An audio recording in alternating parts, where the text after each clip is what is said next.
All righty. I have 6:59. You have a quorum, but we don't have Allison and we don't have the secretary, which is not critical because we're taping it and streaming it, but having Allison here would have been helpful. And she indicated she would be, but I think and other people might be struggling with technological challenges. I don't know, but it is 7 o'clock.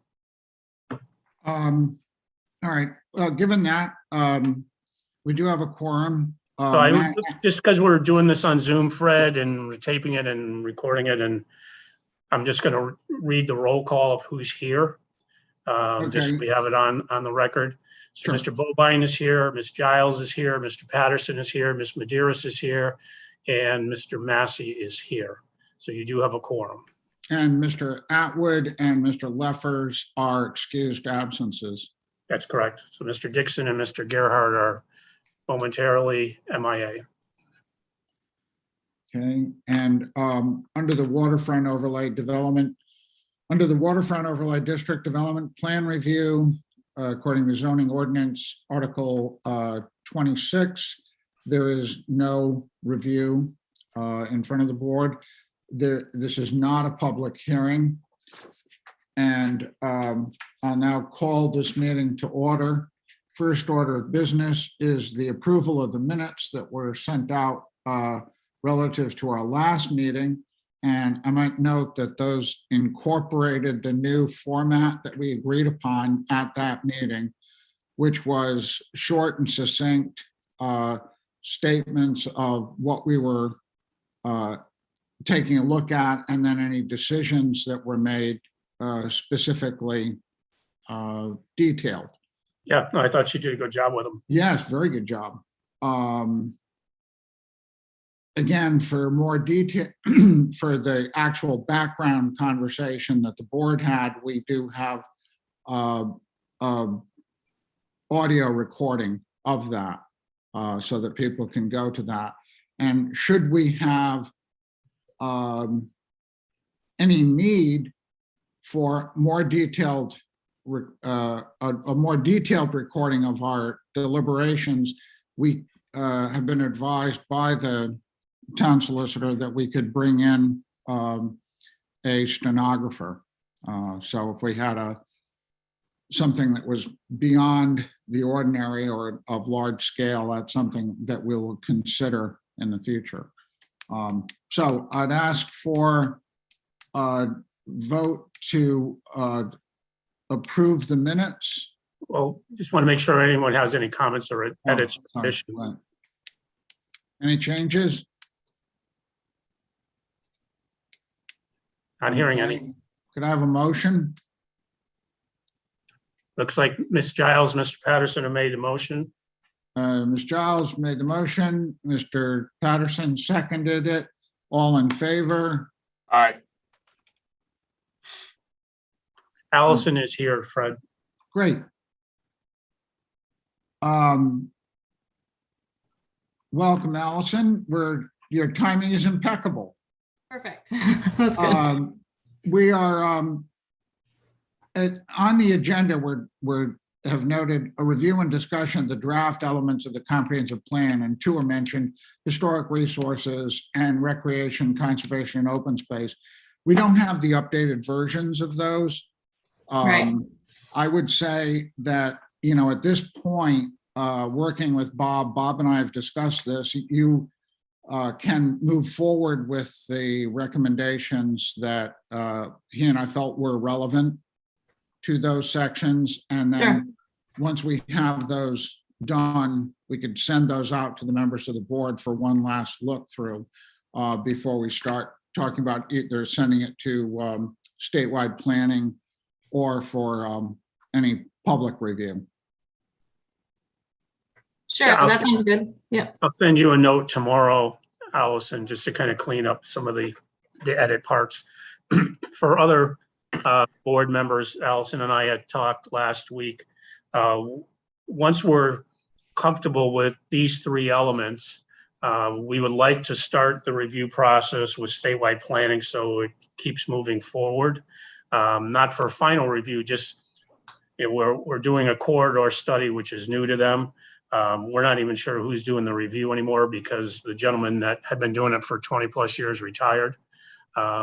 So we just want to make sure that the process starts because we do have an end goal of trying to have the entire plan completed by June, July of this year, if possible, because that will tie into other things that we're doing.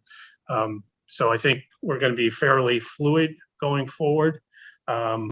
I do anticipate next month to be a little bit of a congested agenda as well. There's a couple of projects that are boiling up in addition to this.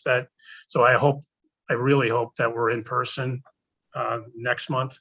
But so just FYI. Great, thank you very much. I did speak with statewide planning and they said the process, they do recommend towns submit some drafts to them for some initial feedback. And they said typically towns will submit like 2 or 3 elements at a time. But you could submit one, it's very flexible and they have timeframes for review. So she did say it's 20 days for them to get back to you for one element and then like 10 extra days per element. So you could expect some written response in about 30 days after submission. And there's a form and a process. So it's all, but it's internal. It's not something that we publicly on the website. It's just for feedback on making sure that you're meeting the requirements. And so we can work together, Bob and I, on that submission, but we'll hold off till next month till we get, I guess, 3 really comfortable, feel like 3 elements you're in really good shape with, you're comfortable with, and sign off on that next month. Did you talk with Roberta? Yes. Okay. And she didn't specify like the staff person doing the review, but we would submit it directly to her and she would take care of it. Yeah. So I think one topic that the board should decide on tonight is different stakeholder groups have said, Historic, as an example, reached out last month. They want to see the draft. A Conservation Commission reached out. They want to see what we're discussing tonight. Fred and I are of the opinion that I don't think we want a lot of public comment on this until A, the planning board has signed off on it, and then also that statewide planning has given us their comments. Otherwise, we're going to get mired in, multiple drafts that might be a meaningless conversation. And I don't think that, I don't know that any of these stakeholder groups have an understanding that we're not doing this as a typical comprehensive plan. So we're probably obligated, I'm probably obligated to get some information out to them in terms of just 10,000 foot view on how we're approaching this plan. But I'll leave that to you to decide. But my recommendation would be we not start to get public input until we've gotten comments back from the state and we've reacted to those and made those amendments. Brett? Go ahead. Thanks. I agree with that. I feel, comfortable if the solicitor was able to tell us that would be okay, to not release, interim drafts, until we have a final draft that we're ready to give to the public. I think it's perfectly appropriate. I think it'd be a huge waste of time, to start releasing drafts that, these stakeholders or anyone else is going to,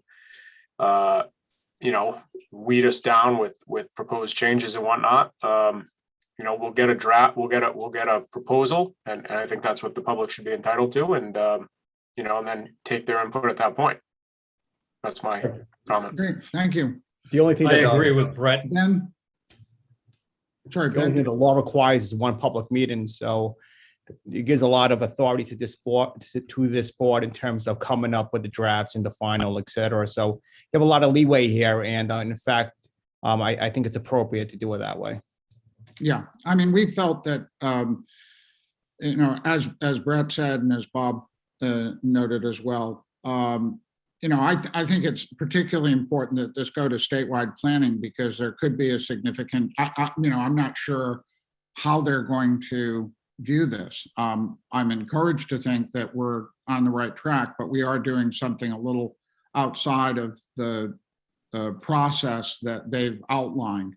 So, and I think we've worked on it enough so that I don't want to have too many public meetings. On the other hand, I want to have, it clearly aired for people. But I think there was some expectation that this was going to go out for private viewing to certain people. I mean, I got a communication from somebody who, for some reason, was communicated with on our planning board business, and that was the reason for an email last month that not to share this, because there was, I understand you're doing this, and I feel I should see it, and that's not where we want to be, because we'd like to have, frankly, most of the members of the public on an even playing field.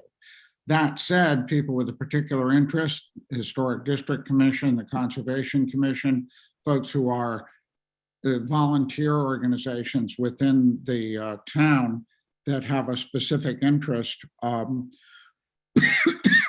certainly folks we want to hear from. So if that's the It's a case, public we'll move meeting so they forward could with- attend. Pardon Well, me? we would have a public, I mean, before it goes, so what happens is that, we send it to statewide planning, we get all their comments, we say that the document's final. And then we would have a public hearing on the entire document. And then it goes to the But they town could come council. tonight, right? They could listen right now. So if Yeah, they were absolutely. really Yeah. interested, Oh, like, absolutely. Oh, sure, and they wanted absolutely. to know, that's what I mean. So like, we shouldn't have to share it out if they really want to get involved, they could come tonight and listen to everything Or and send sit an at email home with their popcorn and comments. Watch it on YouTube. Great solution Yeah. that we've already implemented. Use their coupon There from it Malice is. Wine and Liquors. So I have a question though.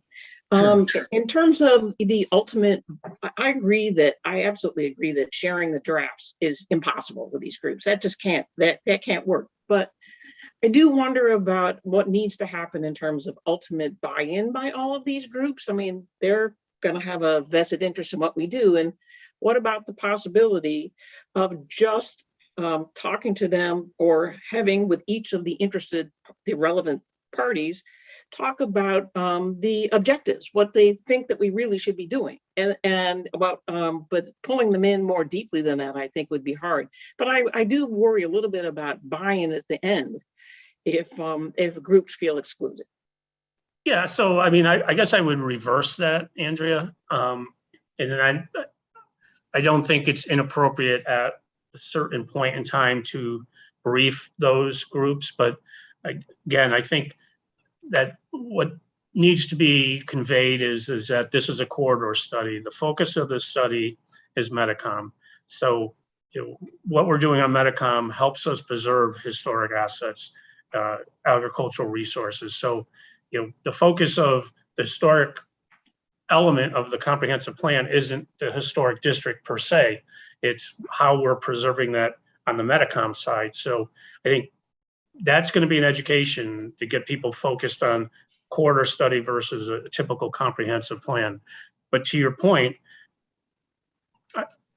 if they don't have the buy-in, then they're not paying attention to what the Metacom plan is.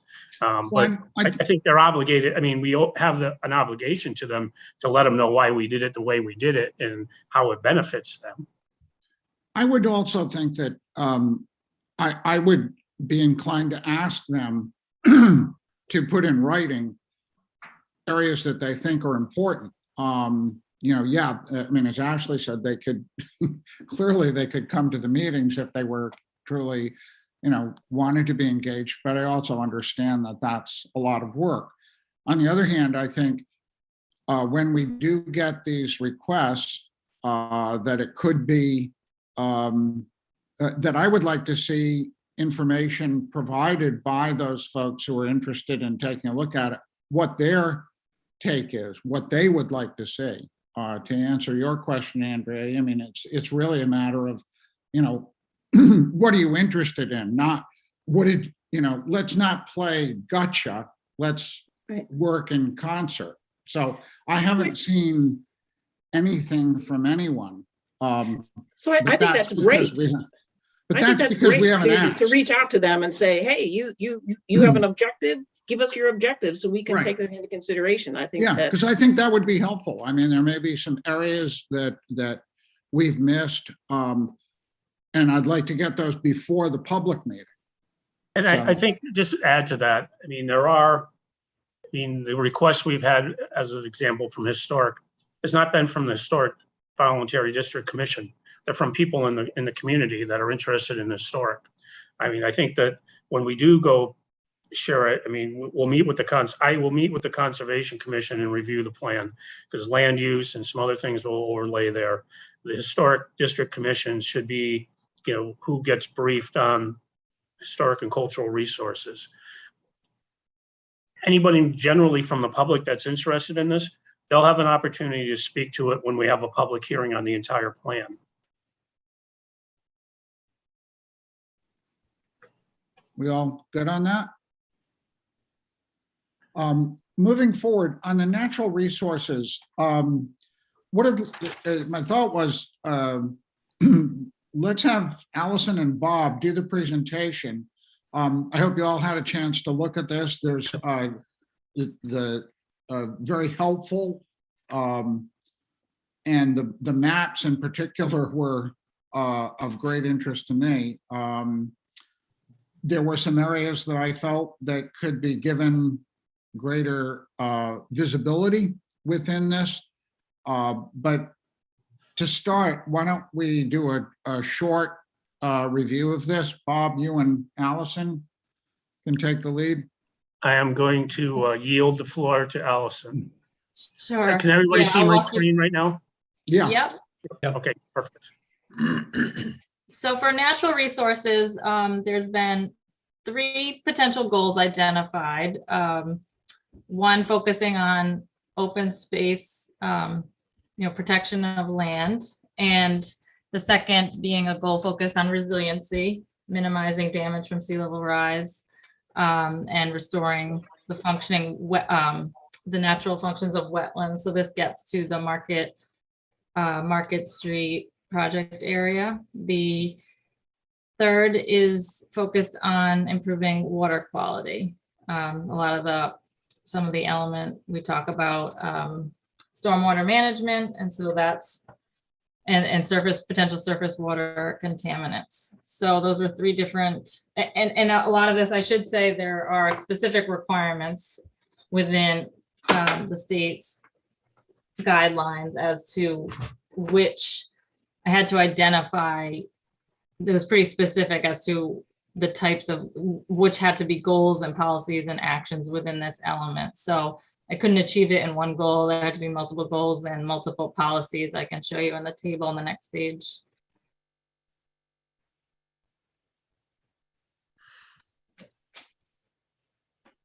So there's a stormwater policy.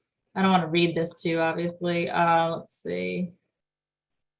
Water quality. So a lot of the content that's within this, I was able to pull from the Market to Metacom, the final report that was just published. So you can see I pulled a lot of some of these action items from there, as well as a majority of the narrative for this element. So managing stormwater volumes, one policy, protecting water quality, preserving and restoring natural areas, and supporting infill development where there are areas of existing infrastructure and outside of areas prone to flooding. And then the 5th and final policy is acquisition of open space. And some of the action items are installing VMPs in the Metacom project area, supporting projects that reduce the amount of impervious cover in both the Market Street project area and Metacom project area, removing environmental contaminants. And a lot of that was detailed in the Market to Metacom plan. And the landfill, that was also identified as an action within the plan, investigating best options and cost estimates for removal or encapsulation. There are some action items relating to wetlands and the shoreline retreat strategy for Marsh Park. And an action, let's see, we get into, permitting a mix of uses for Metacom Ave. And on open space, there's a couple action items here. One on establishing an evaluation criteria for open space acquisitions. That's actually a requirement within the comp plan to have list priorities for open space acquisition. And the final action item, this was actually, I located this, I had gone through the prior draft plan looking for potential content. So I don't know if this is still relevant. A lot of that I had talked about green belts, and this is a specific action that was listed there, talking about conservation protection areas around Belcher Cove and establishing a wildlife area on the Palmer and Kickamuit River. So I pulled that in case that was something that the town Yeah. still wanted to include. A couple, yep. Can I just jump in for a second, Allison? Of course, yeah. I think on the BMPs, which are just an acronym for best management practices, I think we're going to need to elaborate a little bit more as it relates to Metacom, and particularly like large sites like Ocean State Job Lot. That will somewhat tie back to the form-based code in terms of specifically what we're looking for there. That it's more than just drainage. It might be rain gardens, whatever that's going to be. I think I can give you the filler for what that needs to be. And then with respect to NR5, there are conversations going on now between the Commonwealth of Massachusetts, the property owner that has the golf course off of 136, to expand that greenway along the river. So the Land Trust is working with them. There's a coalition of people working on that issue, which, as I said, crosses state lines, but we're probably going to want to expand on that a little bit, and I can get you some verbiage on that because I think it's important to highlight that, and that is a good program. Okay. So we'll expand within, so provide more details within that one action item, or do you think there's probably multiple? No, I actions think out of within I think within 5, because that will connect to, I mean, they already have the Hale Farm Preserve. I mean, basically, there is a movement to be able to acquire all that land along the river up to the Mass line. So that's all part of that, but I'll get you some language on that. Okay, great. One of the an area that I want to be careful that we don't put too little concern into the Kickamuit River on this, which is outside, the Palmer River and the Metacom. Metacom does impact the Kickamuit to some degree, but it also is impacted by the western shore as well. And pardon me, the eastern shore of the Kickamuit. And it's noted as habitat in one of the maps. But the business of the impairments for the Kickamuit River, including fecal coliform and phosphorus, appears on the next page. But I think it needs to be within a policy or an implementation action that runoff into the Kickamuit needs to be addressed, specifically the stormwater runoff for the purpose of making that river swimmable and fishable and maintaining that. Could I ask a question, Fred? Is this the right time to ask a question? Or are we waiting to the end? Well, I'm trying to, it's the thing that my concern is that we go from the goals to the policies to the implementation action. And I want to make sure that there are implementation actions that reference areas that I'm not sure. I mean, I see them mentioned elsewhere, but I don't necessarily see them within the implementation action section. Yeah, so I have the same question about the area that will be affected by the removal of the dam. And what will be happening to that boundaries, and I wasn't clear Right. that they were included in that either. In the language or in these implementation items. What Andrew is referring to is the Bristol County Water Authority's control over the area of the Kickapoo that leads into the reservoir from the Shad Factory pipeline, and the fact that there's a move to take away the dams, which will allow the Kickapoo to flow freely, but there are also problems associated with that as well. And Bob had indicated that there is some litigation involved in that right now, the dam removal. Yeah, I mean, I think we might want to just have a placeholder in there now to see how that plays out, and depending on when we're ready. I mean, we as the town don't have any legal authority over anything that Bristol County Water does because of the legislation that created them. They're not subject to our land use or zoning regulations. As Fred alluded, there is some potential litigation that's been discussed from residents on Serpentine and the condo development on the east side of the river. But yeah, we should probably have a placeholder in there for this. That we can add the status in at the end. Yeah. Close to it, but the town has a position on it, like that. We're never gonna, the town is never gonna have a position on it, but Okay. we might have some suggestions about it. Well, I think, in terms Sure. of the watershed land that surrounds that body of water that feeds into the reservoir, right now that land is protected in Warren. And it would be highly desirable for development. And that would be a disaster for the water quality and the Kickapoo, as well as the general quality of life and environmental state of the town. So Yeah, and I think that's a valid point, because even if that, with the removal of the dams, that water body is expanded for recreational use, then it still should be a protected water body. right, and the land surrounding it. I mean, Correct. it's to me, it's a huge opportunity. It's like when the federal government pulls out of a missile base and they turn it into a nature preserve.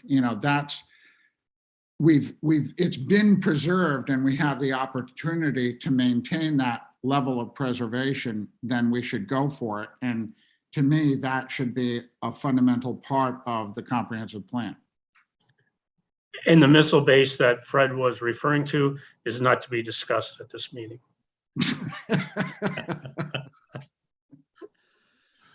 Nobody said it was in Warren. The other thing that I'm concerned about is drinking water.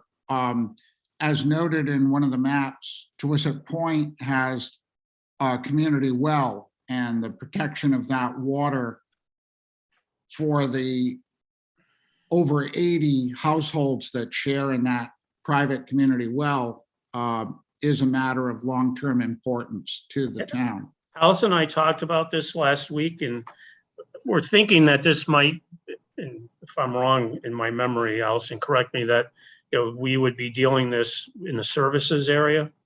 Right, so there, the other element that's pretty close to getting handed off to the planning board is the facilities, public services and facilities element, and there's the water supply, a lot of requirements there for water supply. So we did talk about that, and there's that discussion is included in that section.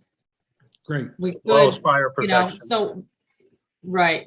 So we got into those topics and issues in that element. So that's been drafted. Great. To go back to the BMPs for the water quality protection for the Kickapoo, again, if in the market to Medicom, significant environmental benefits of implementation to market Medicom, again, to me, that reads the Western Shore, but it doesn't necessarily talk about the Eastern Shore, where there is still development going on, low-lying septic systems that are subject to flooding with sea level rise? Yeah, so I think with respect to that, Fred, and I'll get with Allison, I mean, a couple of things. I mean, the points that you just mentioned, but greater enforcement from CRMC with respect to their restrictions. I mean, as we're seeing with some of these new developments, it's kind of loosey-goosey in terms of some of the requirements that have been ignored.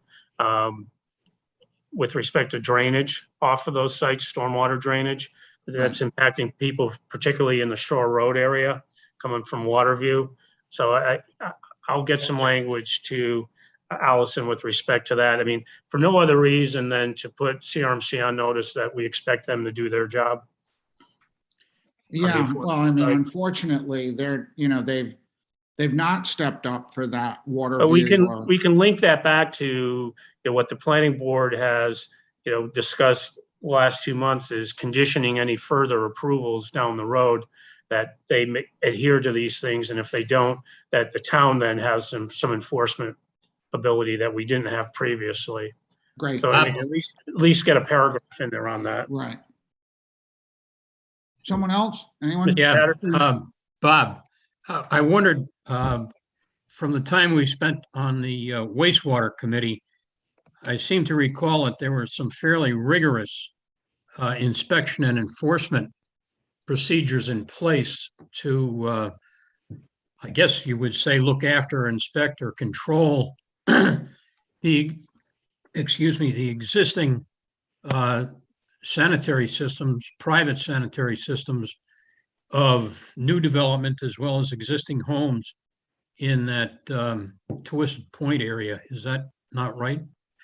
Yeah, I mean, we still, as the town, are still doing inspections and pump outs. DM was stretched for resources pre-COVID. Yeah. During COVID, stretched even more. There've been numerous retirements and vacancies. I think some language, and again, to our expectation of what DM should be doing, because the town has no control over that.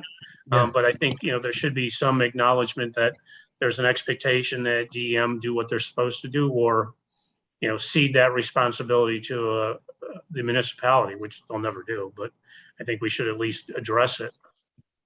I would agree. I was just harking back to Fred's comments before. I mean, if you've got community wells and there's a chance that I don't know, the degrading of those private sanitary systems can impact the quality of the water in that private well, that would be pretty disastrous.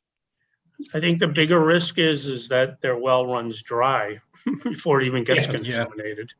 And that's something that we're, when we get in, and again, Alice and I have talked about this, when we get into services, it's a priority for the town, because not just losing that water, but the value of the real estate out there, and right. There's a whole host of problems that could happen. It's a time bomb that's got, in my mind, the wick is lit. Yep. Yep. Okay. If we're going to make some mention of that in the, I guess the action section, or in the list here, that I think would be very appropriate. Again, a lot of that's going to be addressed in the services element. Okay. Services and facilities. Yeah, again, it doesn't necessarily have to be within the section. I just, it is something that comes to mind. And I think it's going to, as Bob and I have talked about this, zoning is going to play a part in this as well, because there's only so many houses that can draw on that system. Right. And, there's an inclination on the part of new home buyers here to build as large a house with as many bedrooms as possible. And they can meet DEM standards for the sanitary system, but the potential demand on the existing water system could be disastrous. So in that case, I think it is a town action that can be taken to limit the draw on that well system by limiting size and numbers of bedrooms in houses. Right. The most drastic action, and not that it's been widely discussed, but there's been some off the record conversations is, if we can't effectively address this in the short term, we might be forced to have a moratorium on building permits, as an example, on the point. So we will get some language in there acknowledging that, these are things under consideration and the reason why. Yeah, great. Anything else from any other members on these first sections? If not, back to you, Allison. Want me to scroll down? Yeah, As you noted, there's several maps, required maps in this chapter. So there's a map required to identify wetlands. The second map is agricultural soils. And there is a map for habitats that includes salt marsh, forested areas, and natural heritage areas. So all of this data is from RIGIS.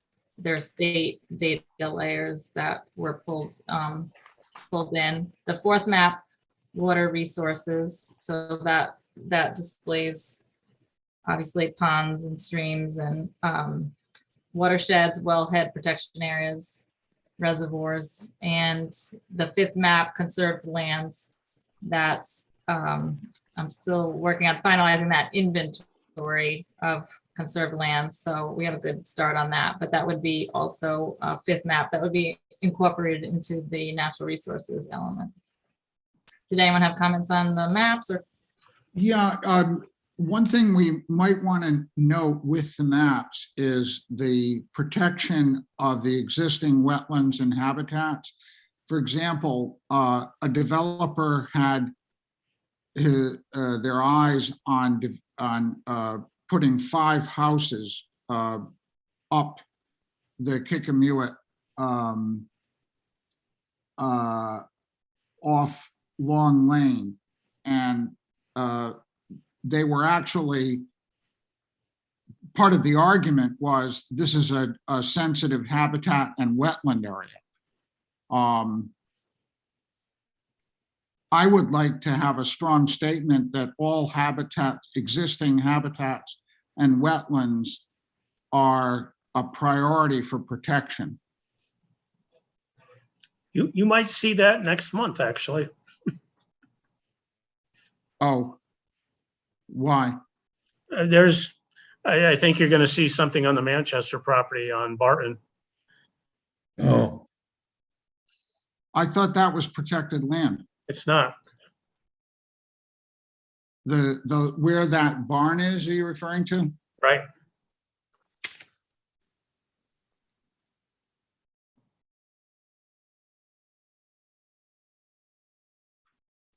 Well, again, that's the purpose of the comprehensive plan, to get Right. out ahead of these things. Exactly. So a little bit further down in the narrative, I mentioned this earlier, there's what's required is for the town to identify priorities for conservation. So there's a bulleted list there. So there is wildlife habitat listed, land serving as buffer to water resources. So we could specifically mention wetlands or provide more detail, or this isn't in any particular order. This was just, initial, I just took a stab at it, and I didn't have it any type of ranking, but if the planning board wanted to add any additional priorities or rank them or provide more details, that's where we could add that into that section. Yeah, I mean, as specific as we can be in terms of protect, and referencing these maps to indicate that would go a long way to helping it, because the argument against the development at the end of Long Lane was that this is already a habitat. They were talking about putting docks in and 5 big houses and clearing land that would have significantly altered this. And we had nothing in the comprehensive plan that was specific to that. So the more specificity we can get in terms of areas that we want to protect, and I note that you've indicated that in the inventory drafted under review. The We might conserved also want lands. to include, encouragement for people to, look at various state programs for open space preservation, conservation easements, that there is financial reward for people that do that, and limiting development, the assignment of development rights. Just to acknowledge that we know those programs exist. Right. So the farm, forest and open space, encouraging, like educating residents about that property. Right, owners and that about it's a that. priority for the town that when Yeah. possible, that people take advantage of it. So we could add that as an action item. Yep. Yep.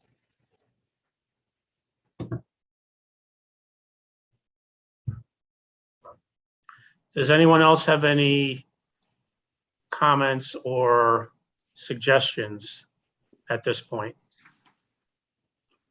So what we'll do, similar to what we did with the first two elements, we'll let Allison finalize those first two. In the intervening period between now and the next meeting, if you have something, get it to me, or Fred will get it to Allison. But in February, we'd like to get sign off on this element, and then we can ship these three off to statewide planning to see where we are, if that is acceptable to everyone. Seems to be the case. Yep. Allison, go ahead, Fred. Yeah, no, let's move with that proposal, your proposal. Right, Allison, you can go do homework with your kids now. Thank you, Allison. Thank for you, your ongoing everyone. help. Have a good night. Yep. Good job, Allison. See you soon. Thank you all. Bye. Thank you. So I do like the process that we're going through with Allison. And she knows that we're not going to agree with everything that she's putting in front of us, but it gives us a chance to react to it. And I think this is working really well in terms of the board's interaction and comments. So I'm confident that we're going to get to where we need to by the end of June, July, and be in good shape. I do want to, go ahead, Fred, I'll let you. Well, we're ready now, I think, to move on to the discussion regarding the replacement of the East Bay Bike Path bridges. Yep. So just before we get there, I mean, I was somewhat surprised to see this, given the seeming foot dragging that was going on from the Department of Transportation. As an aside, is there anything happening with the Kickamuit Bridge? yeah, we had so that contract was put out to bid. Cardi got the contract. We had a kickoff meeting 2 weeks ago. They will start that project this spring. Because of regulations with respect to migration of fish and other species, that unfortunately, what should be a 6-month project will probably take a year. So they will start that in the spring and they will finish next year. The completion date is 2023 at this point, but it is moving forward. Permitting is being done. Army Corps has signed off, CRMC has signed off. So there is progress on that. Great. Just so that folks know, that's the bridge that would connect the bike path spur that goes from Long Lane to the eastern bank of the Kickamuit. It would span the Kickamuit and tie the town together. A large part of that was the Safe to School initiative, which would allow students who live on the west side of the Kickamuit to safely access Hugh Cole School and the middle school. Fred, to be clear, that was the old railroad bridge. Yes, it was called Broken Bridge. Broken Yeah. Bridge. It's only been 1934 till now that it's taken to replace that. Government works slow. But So with really, respect to the East Bay Bike Path bridges, I mean, they're obligated to send this notice. It doesn't really matter what you say because it's not going to impact anything. I'm just being honest. It's not. The Historic District Commission has put in that they want the abutments to be saved because they're historic, and that probably makes some sense, but it's a design build contract. The good news is that they're going to replace the bridges because for several months there was suggestions that they might replace one or none or keep the way that it is. So you can share whatever comments you have, but your decision is not going to influence the decisions that it's already been made, that the contract is already out. I mean, because those bridges are a certain age, they have a requirement. I noted that the construction was steel and concrete. There had been some discussion of the fiberglass, this is what the frustrating piece is that, so the bridge over the Kickamuit River is a composite bridge, Right. cheaper, easier to put in, less impact to the environment. Why they're not doing that here? So, I mean, again, if that's your comment, then I can convey that it just seemed like, it should be a composite bridge. Given the fact that that was the direction they were going in for the Kickamuit, and that cost seemed to be one of the stumbling blocks to the East Bay bike path bridges, replacements, that I was, just somewhat surprised at the fact that that was not part of the design.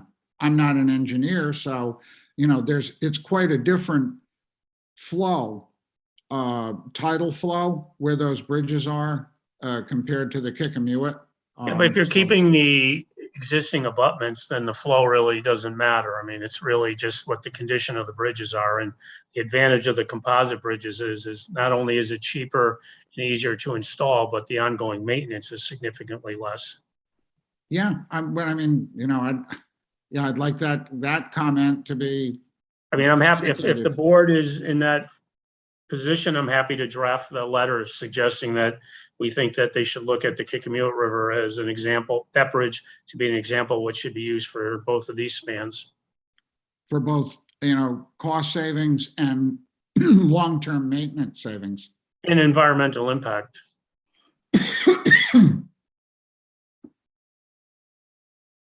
But on the other hand, great to see that they're moving forward with this. What's the timing? Well, I hope I'm here when they're done. I mean, they're going to go out to bid. I mean, it's probably a 4 or 5 year project, just based on the way DOT does things. Fred, remember how long it took to replace the road bridges between Barrington and Warren? Which have already been determined to be insufficient. Right. So, I mean, that was a 12-year deal. Right. Well, that's again why I think, if you go for a composite, there might be it could be a more accelerated process. And certainly from the standpoint of the entire state, tourism, the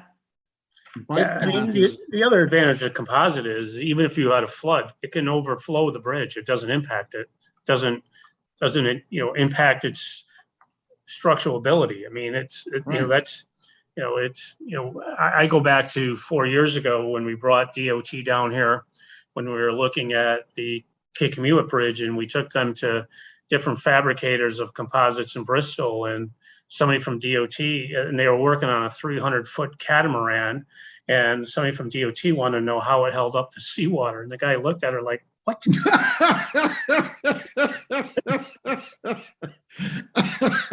I mean, Columbus came over in a wood boat. Yeah, well, compared to concrete, it's like, seriously?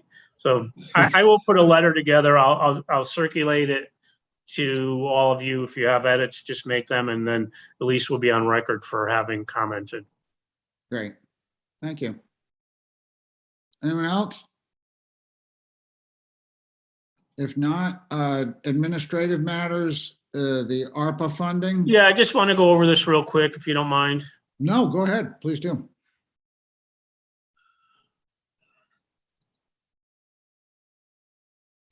It's up. Now it's up. So Warren is getting approximately 3.1, just over 3.1 million in ARPA funding. Some of that is coming to us directly as the town of Warren. Some of that is coming to us as part of Bristol County, allocated per capita on population. This is all exclusive of whatever money that the state is getting. So we've been very deliberate in terms of, how we're looking to spend this money. We had done a survey. I mean, Kate and I had sat down and we identified what we thought some priority areas were. We put out a survey to the public. We're trying to be within the guidelines of what the US Treasury has established with respect to how this money can be spent. And that's very fluid. This gets moved around every day. A final rule came out 2 weeks ago, so we think that we know where the guardrails are. So some of the money has to be spent in qualified census tracts. So in Warren, the only qualified census tract is 305, which is essentially the downtown area, Main Street to Water Street to the west side of Arlington. There are, I think, 8 initiatives that we're going to move forward with. First one is access to affordable housing. We've had an affordable housing trust fund ordinance for almost 8 years now. We never put any money into that. So we are going to put initially $250,000 of ARPA money into that. That would be used for, as an example, these vacant second floors above Coffee Depot, Federal Hill Pizza, Rhodey Roots, to try to get those property owners to convert that property to residential.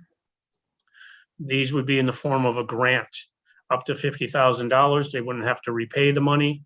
That's one of the guidelines of the ARPA money. We need to form an affordable housing trust fund board. They would approve the applications. Down the road, as we look at tax increment financing for Medicom and potentially around the National Grid property, there's opportunities to create additional funding sources for workforce housing or affordable housing. And we see those monies to be more in the line of a revolving loan. So we would lend money out and get that money back. But initially, this at least gives us a jump start on trying to do some things to create workforce housing in the downtown area, whether that's a soft second or a really soft third, just to make something happen. The next initiative is, again, in the downtown area, facade improvement program, a grant up to $25,000 to improve the facade of your building. We have a number of properties at the upper end of Child Street and Market Street, and some on Main Street that, with a facelift, that would really change the complexion of how the area looks.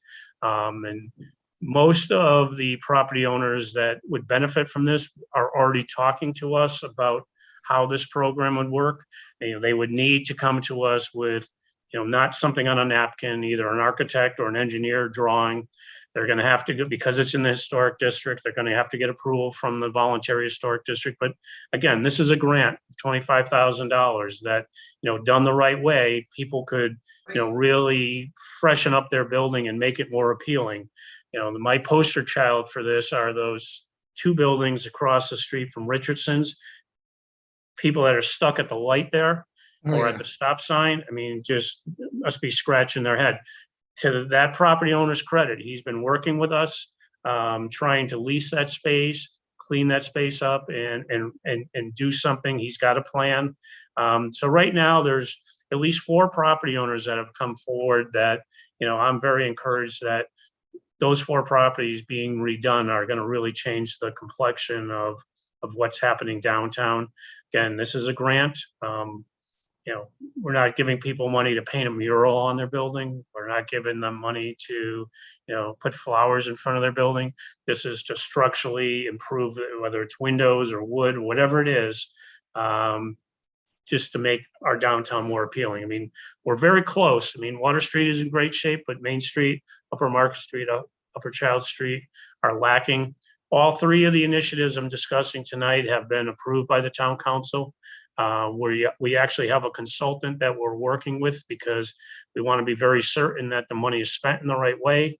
If it's not, there's a potential that the government could go back and claw the money back. I could be cynical and say that's probably not ever going to happen, but because every municipality and nonprofit in the United States is dealing with this, but we want to be as transparent as we can that we're doing the right thing. The last thing is, and I see Ashley will lighten up now, looking at broadband. There is a significant amount of money in the infrastructure bill for broadband across the country. And Rhode Island will still struggle with how we're going to figure this out.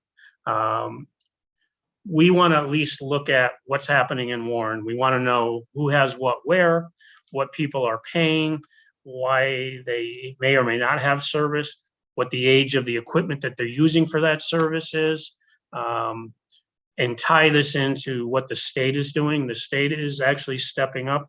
There's some really good people working on this, but we feel like we have an obligation to.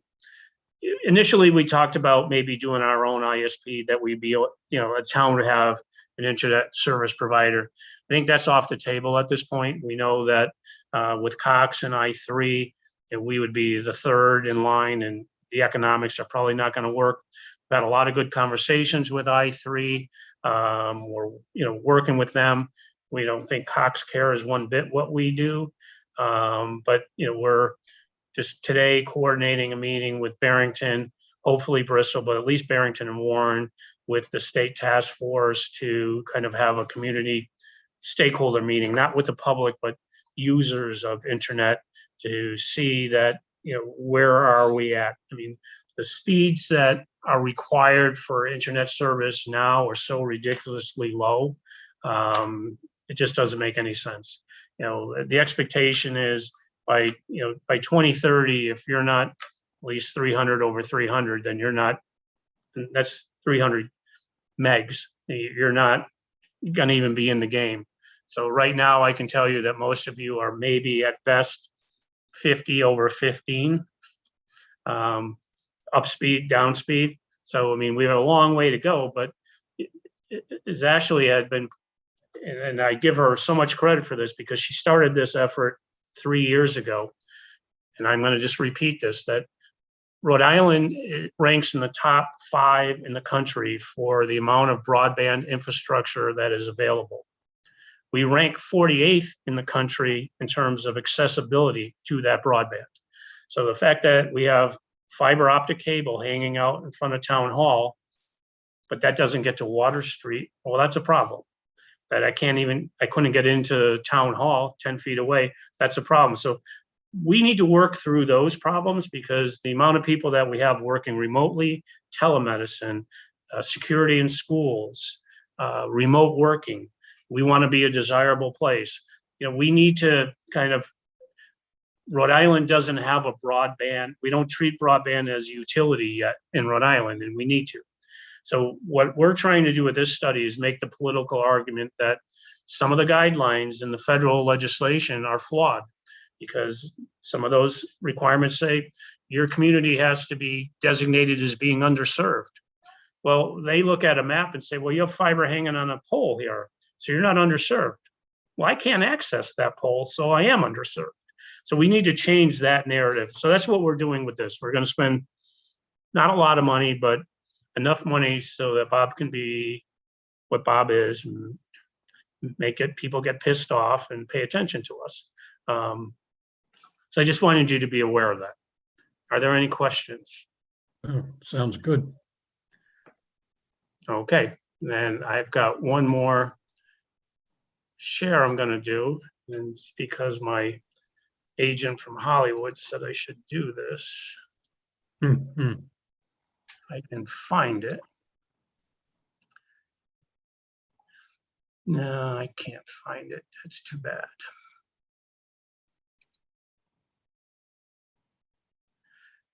Well, I was going to share with you a video that the Rhode Island Infrastructure Bank is going to be putting out in the next month, where they chose Warren to highlight one of the projects they're funding, which was our upgrades to the wastewater treatment plant.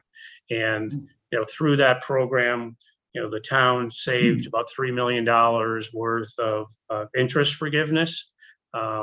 I will send you all a link to it. It's not public yet, but it's pretty cool that it gives us, an opportunity that, little Warren is like leading the charge on a lot of these things. And that's all I had, Fred. Sorry. Great. Well, That's no, I look great. forward to seeing that, Bob. And thank you for the ARPA presentation. That was covered pretty well in the newspaper, by the way, which was. Yeah, we're fortunate to have Ethan. I mean, I think he's doing a really good job. Yeah, he's been very good in terms of covering that and the market to Medicom, and I mean, I know that you're a little disappointed that there isn't more public awareness, but I think when the comprehensive plan may in fact be the spark that lights the tinder, Well, I mean, we are actually waiting we are working, Kate and I are both working with the schedulers in both the governor's office and the lieutenant governor's office. So the governor's office, I mean, I got to a frustration point. I'm like, if you're going to talk about resiliency and you're not going to talk about Warren, then you shouldn't even talk about resiliency, because you don't know what you're talking about, because we're doing more than anyone else. So we are expecting to have an opportunity to brief the governor in the next 2 weeks on the market to Medicom. And then also with respect to workforce housing, and the governor talks about it, the speaker talks about it, Senate president talks about it, and lieutenant governor's talking about it. And all they're doing is talking about it. So, what we've got within the form-based code, how we can create additional funding for the Affordable Housing Trust Fund, how we can use density to get more affordable housing. We're expecting to have a briefing with the lieutenant governor's office on that aspect, because my frustration level on talking about it and not doing anything about it is through the roof. And this is not as complicated as people want to make it. All So right. there is somebody with their hand up, so let me just get to that, Mr. Leffers. Jim, if you want to unmute yourself, you can speak. Am I okay? You're live. You're on Verizon. You're I live. didn't get to raise my hand in time enough to make a comment about the decking on the East Bay Bike Path bridges. Okay. So as much as we can make a comment for those of us who are used to going over bridges with, and I think I read it was going to be timber planking on those It bridges, is. that they should be on a bias. They're in place. I mean, they're done.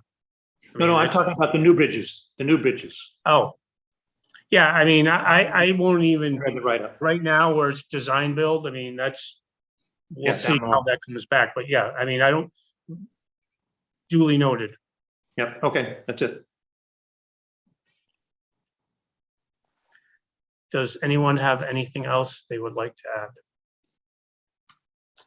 add? Well, I think that's a wrap then. If not, motion to adjourn. So moved. Bob, Is there a second? Jim Patterson made the motion. I'll second it. All in favor? All in favor? Aye. Aye. Thanks, everybody. Have a great Thank you. month. Thank you. Thank you. Bob, could you stay on for just a sec? Sure. Thanks.